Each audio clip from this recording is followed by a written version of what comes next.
Equation of a line passing through 2 points. The first point has x equals 7, and y equals 2. The second point has x equals -64, and y equals 64. First, place the 2 points on the coordinate grid.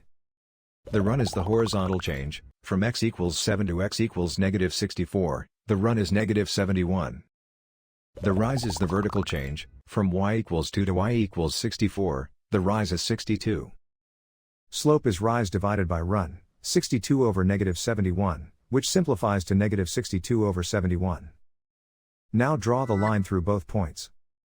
Start with point slope form, y minus y1 equals m times x minus x1. Then fill in the boxed values. Slope is -62 over 71, x1 is 7, and y1 is 2. That gives the specific point negative slope equation for this line. Finally, solve for y to get slope negative intercept form. The graph and the equation describe the same line.